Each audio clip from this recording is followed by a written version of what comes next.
Hey guys, it's Chris and I'm back with another video. This time talking about The Boys Season 2. I'm finally caught up. I watched episodes 3 and 4. So now I'm completely caught up on The Boys finally after only, I don't know, 2 damn years. And I'm really digging this show, man. It's pretty good and it's getting pretty deep. Season 1 was more of a, I don't know, kind of a loose, fun, making fun of comic book movies and heroes. And I really like the concept, what if they were really assholes? Even if they're not really assholes, there would be mistakes, things would go wrong, they'd accidentally kill people. So anyway, let's jump right in. Season 2, episodes 3 and 4 of The Boys.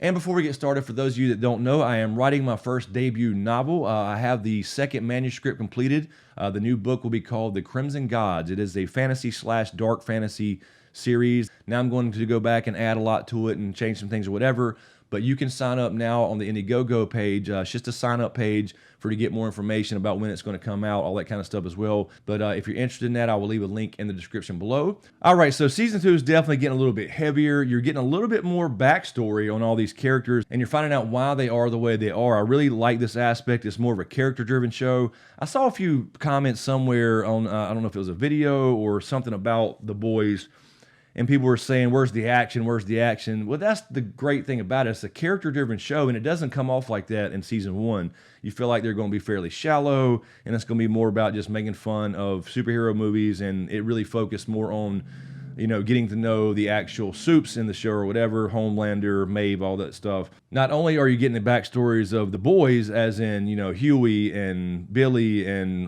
Mother's Milk and all that stuff, as well as Frankie, but you're getting the backstory of Homelander, why he's such an asshole.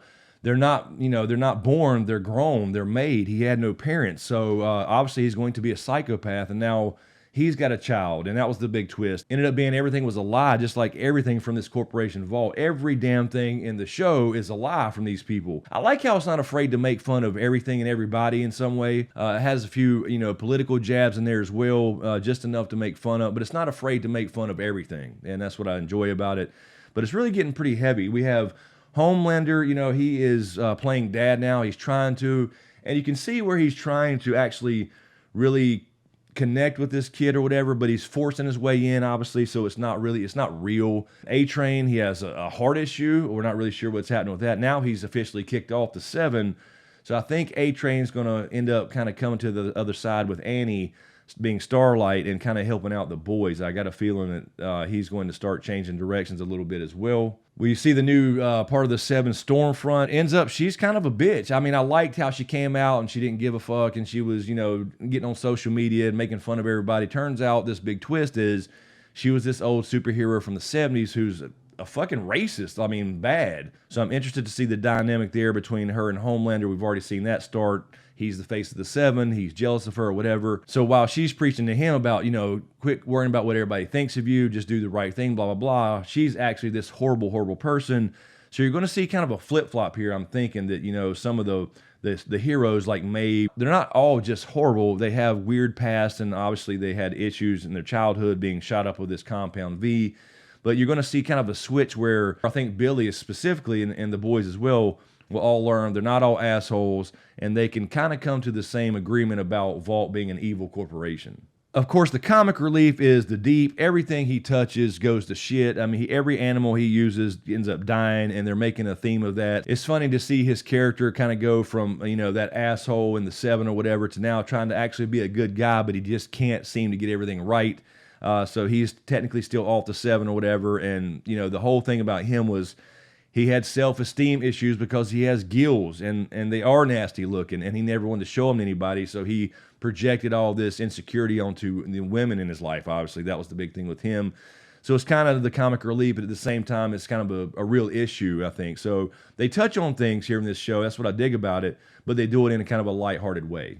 I continue to look forward to see the thing with Homelander versus Stormfront. She ended up killing Kimiko's brother, the super terrorist. I'm sorry, the super villain. Sorry, Homelander. I know it's super villain. You prefer that term. So it's an interesting dynamic with her and the boys, and she's kind of loyal to them now because they helped save her. But then, of course, that was her brother, so you see that conflict there. That was really good. As we jump over to episode 4, we see Frenchie. He's kind of back on this. He about died. He's back on drugs and shit again. They're laying low. They're obviously wounded, so everything they touch turns to shit. They always get this close, just a bit outside. They always get this close, and then something goes wrong before they can expose the corporation and then become free again, as not to be hiding out in basements and shit, and something always goes wrong, and that's kind of the constant theme here as well. So one of these days something will go right, I guess. We see that Madeline, I thought she was still alive and it was going to be a cover-up, but ended up being a shapeshifter. And what is with Homelander and the milk thing, man? But I think he's also finally over that. As we see at the end, he goes back to Madeline, the shapeshifter, and realizes he don't need anybody and kills her. So now I think Homelander is going to get worse. He's going to do a downward spiral and get worse than he already is. He has nobody. He grew up alone. He has no parents. He can't really connect with his kid. All that kind of stuff is weighing on him. Plus the Stormfront issue where he's no longer the face of the Seven type of thing. So he's jealous of that. And maybe there would be some redemption there for him. I don't know when he finds out about Stormfront, who she is and all that kind of stuff. We'll see where that goes. I'm hoping that's where it goes. But for now, look out, Homelander's going to start not giving a fuck about his public image and all that kind of stuff. So that's definitely coming. We see Billy finally get to Becca in the compound. They get together. They kind of catch up on old times, and they were going to leave the place and just get the hell out of Dodge, and he was just going to leave everything behind because that's his wife. That was his motivation the entire time. And now she's like, no, I can't leave because you'll try to get rid of my son. And he did kind of admit that's what he wanted to end up doing because he just can't stand any superhero. Whereas on the other side, you have Mother's Milk traveling with Huey and Starlight, and he realizes that she's not a bad person. So he's not got this anti-superhero thing like Billy does, but that's going to come back to bite him in some way. He's going to also lose his shit as well because now he has nothing to fight for. So we'll see what kind of dynamic they have going forward. And then, of course, kind of the main character, I guess, Huey and Starlight and their relationship. She seemed to have cut it off after this little road trip. I mean, they seemed to have fun and get back together. And obviously they, did the bang bang again in the hotel room with Mother's Milk in the next room or whatever. And everything seemed fine. But when she got back, she was like, bye, Huey. And it seemed pretty final. So we'll see where they go with that. I'm hoping that'll change. I'm sure it will at some point.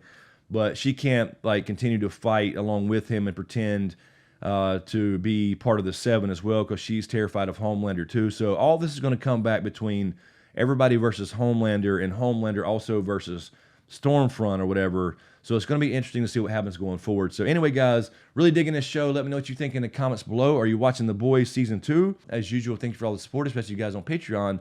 And a huge shout out to my executive Patreon SmokeScreen producers. And if you dig what I do here, please give these videos a like, comment, and a share. And of course, be sure to subscribe to get everything and click that notification bell so you're notified when I drop a new video. So thanks for watching, and we'll see you next time.